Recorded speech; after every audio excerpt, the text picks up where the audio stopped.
Hey everybody, Ricers here with another Hunter x Hunter Saturday. Today we're going to be discussing Nen, the building blocks of the Hunter x Hunter world. Let's get right into it.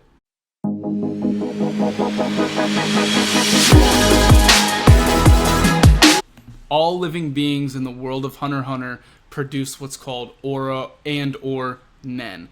Now, I'm going to make a distinction here real quick at the beginning between aura and Nen, because Nen is typically used to describe Nen in its entirety. All of the four major principles, the advanced techniques, and the 6 categories, versus aura being something that is found in all living beings. So Nen is something that can only be practiced in its entirety by those beings capable of controlling it. The only two we know of are magical beasts and humans, who will be the focal point of this video. Now, before you know how to use Nen, you have to understand the little aura nodes throughout your body, right? Every single living being that has aura can use this. And if you're a human trying to learn how to control their aura, opening and closing these nodes is the first step on the journey of Nen. So there's two basic ways, or well, not necessarily basic, but there's two ways in which you can learn to do this. The first is simple meditation. You practice opening and closing them. After a while, you end up being able to do this. It's a slow process. Some people are more talented than others.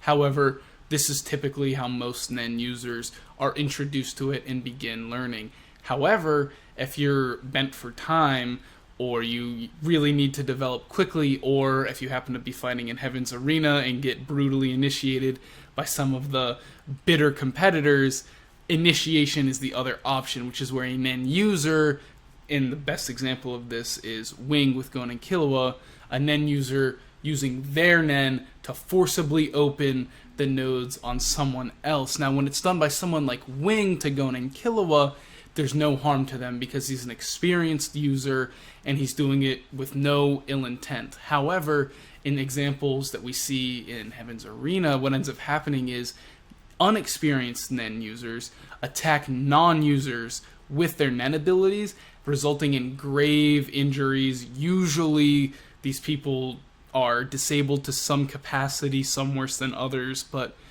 that version, the initiation version of learning Nen, is something that is very dangerous and should only be done in extreme circumstances. Now, once you've undergone your awakening, however you choose, you have to first learn the 4 major principles, which are Ten, Zetsu, Ren, and Hatsu.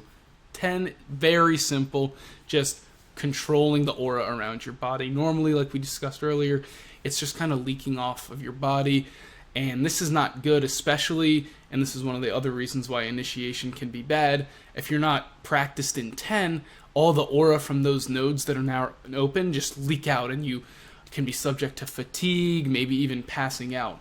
10 allows you to then control the leakage of that aura, form it into a shape around your body.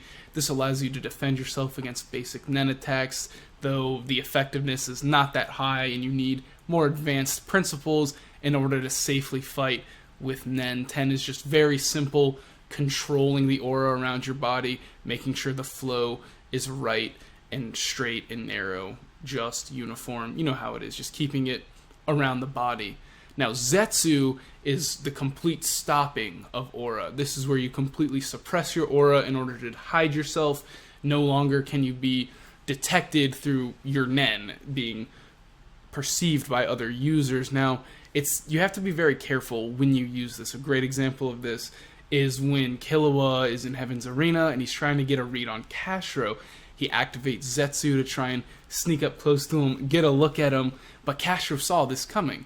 Because when someone like Killua, who has very strong aura, suddenly uses Zetsu within the range of Castro to notice, he's going to pay attention to that. He goes, oh, there's a powerful user nearby, need to stay on my tiptoes, and that's exactly what happened. So Zetsu is super great for assassination, hunting, trying to track people, but using it is, you have to be very careful about the range from your opponent. One other thing about Zetsu is that it can enhance your ability to sense aura. This is what Gon did when he was fighting Guillot. He used Zetsu to be able to evade the tops.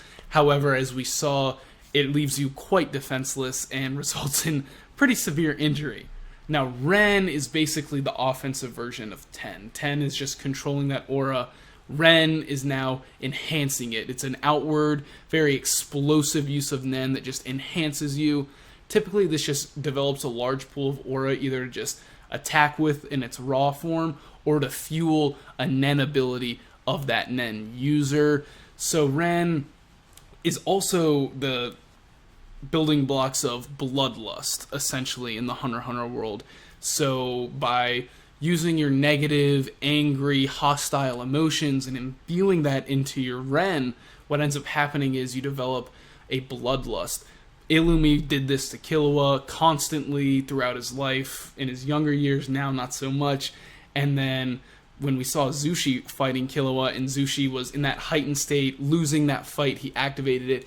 And even though Zushi's obviously nowhere near the same level as Illumi, look at Killua's reaction. And that's a really great example of how this bloodlust with Ren can be used against non-users to really inhibit them. Because Killua is stronger than Zushi at this point. No question. Even though Zushi has Nen, right?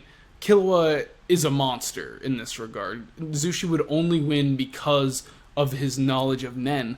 And without even having to, like, apply Nen to his fist and punching Killua, he just, by activating it, put Killua into a stunned state. And that shows just how powerful Nen, specifically Ren, can be against people who do not know about it. Now, lastly, we get to Hatsu.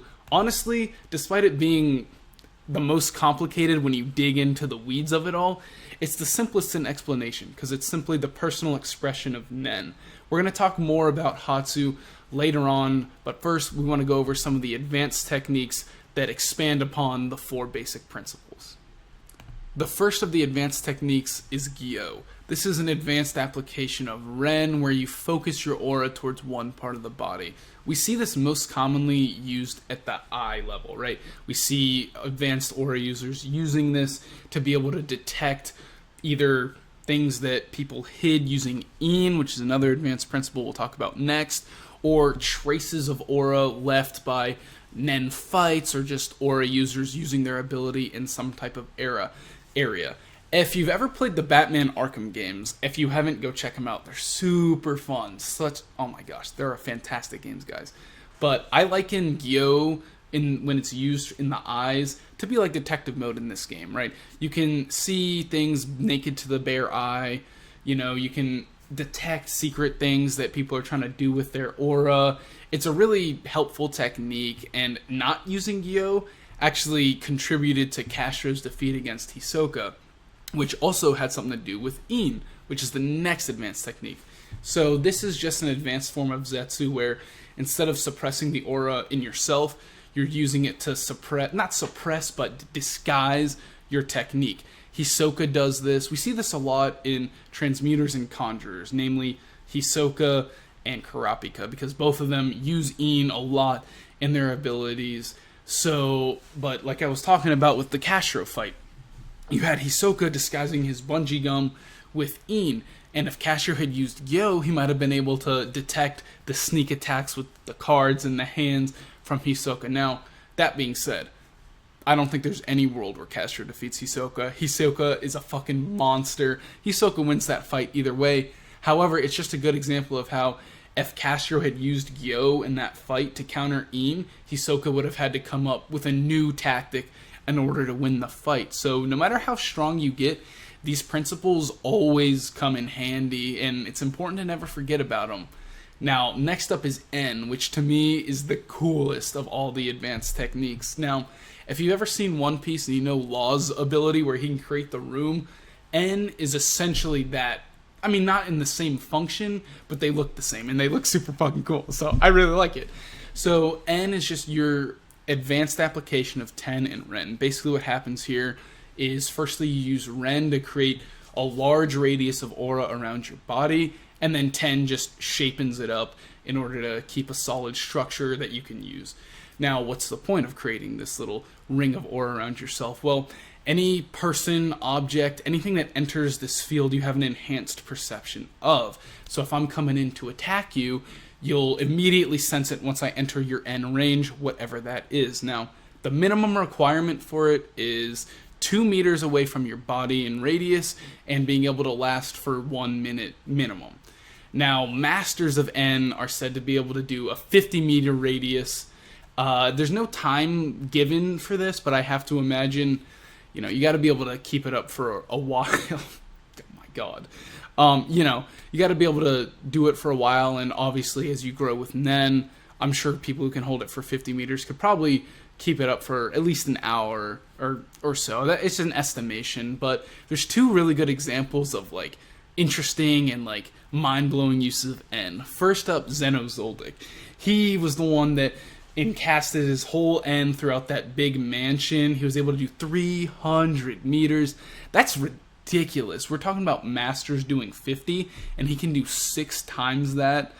I mean, it just goes to show how much of a monster that boy is. And then you have Neferpito, who, hers was like weird. She doesn't do like a traditional like create a circle, I control this range. Hers like dipped and dived and like extended out like tendrils almost. Like it just kind of like leaped around, but this allowed it to go up to 2 kilometers away from her, which is just insane. But it's not like a 2-kilometer circle. It's she could potentially reach that range to see if someone was intruding. Now, I think Nobunaga is an awesome case for the use of N. He was the first time we got to see it, actually.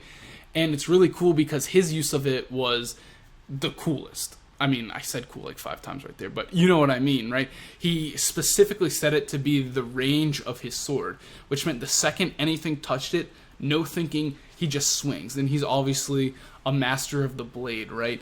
So that's a super interesting use of N there, where he's using it to create a range for himself, and he just instantly attacks. Super good for countering fast opponents, things like that. I just think N is really cool.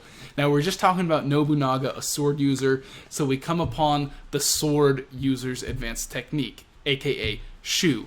So Shu is using your Nen to just create whatever object you're holding. Could be a shovel, like going in Killua, a sword, whatever your weapon of choice is.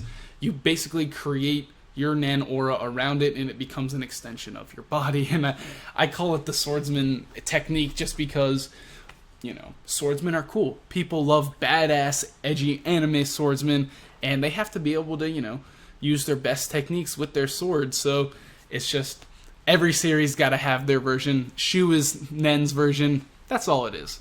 Now, the last 3 are Ko, Ken, and Ryu. And they're very similar and play into one another, so that's why I'm mentioning them all at the same time. Excuse me. So Ko. This is an application of actually all the principles plus Guillot, Ten, Zetsu, Ren, and Hatsu as well. So basically you just pick a part of your body. Typically it's going to be like a fist or your leg or something, an attacking part, right? And you completely concentrate in one area. Now, Zetsu here is used to suppress the aura everywhere else. So it's purely an offensive technique. You would not be using Ko if you're trying to defend yourself. So let's say you focused it in your hand. So now the Nen coming from you there is enhanced because of the Zetsu you're using.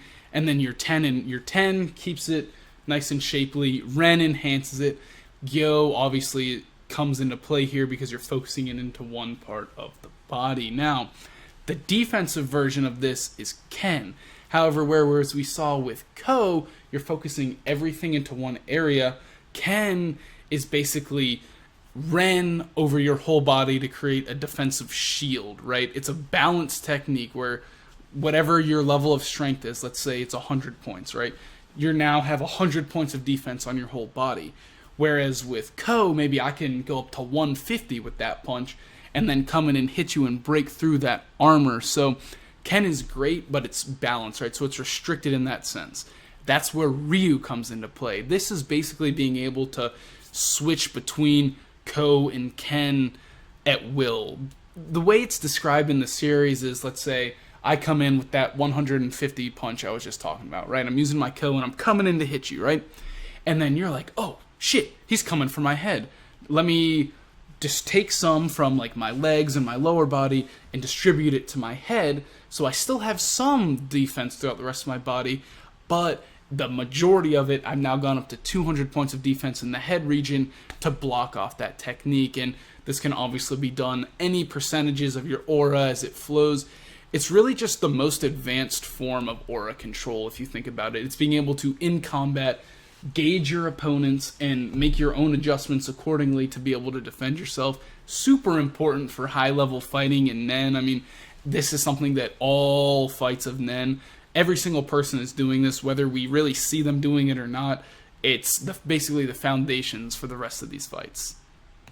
Now, for the last part of this video, we're going to briefly talk about the 6 categories and water divination. Now, earlier when we were talking about Hatsu, it was the self-expression of Nen, right? Typically, all that means is your Hatsu is whatever Nen ability you develop for yourself. Now, how do you know what Nen ability you're going to develop? Well, firstly, you have to know what category you fall into. There are 6. They are enhancement, transmutation, conjuration, emission, manipulation, and specialization. Now, the water divination technique is a technique used to discern which category a Nen user falls into. You have a cup with a leaf in it, and you put your hands around the cup and you activate Ren in order to develop an effect on the water, and depending on what happens, you know what category you fall into. Now, if the volume of the water is what changes, the user's an enhancer. If it's the taste, they're a transmuter. If the water becomes like impure or like little like specks or particles develop in it, the person is a conjurer. If the water color changes, they're an emitter. If the leaf starts moving around, they're a manipulator. And if something happens aside from those 5 I just listed off, the person is a specialist. Each of these categories have so much to talk about, so I'm going to leave those for another video. I just wanted to mention them here since it plays a role into like the basic parts of Nen. But now you guys have some stuff to look forward to. Each of these categories is going to get its own video over the next month and a half. So each Saturday you'll be getting a new one. Make sure to subscribe, that way you can get the videos right when they come out. I think we're going to start off with enhancement next week, and from there we'll just kind of see where the wind takes us. I know I want to start with enhancement though, because I think I would be an enhancer just based on Hisoka's little personality quiz that he gives with Nen. So we're going to start there, and we're definitely going to end on specialist since it's the biggest and most difficult one. So great way to end off this first Hunter x Hunter Saturday series that we're going through. Alright guys, that's going to do it for me today. Thank you so much for watching. Make sure to like the video if you did. Leave some comments below. Let me know your thoughts, anything you'd like to see in the future with Hunter x Hunter Saturdays. And also make sure to subscribe for more anime and manga content, and I'll catch you guys in the next one.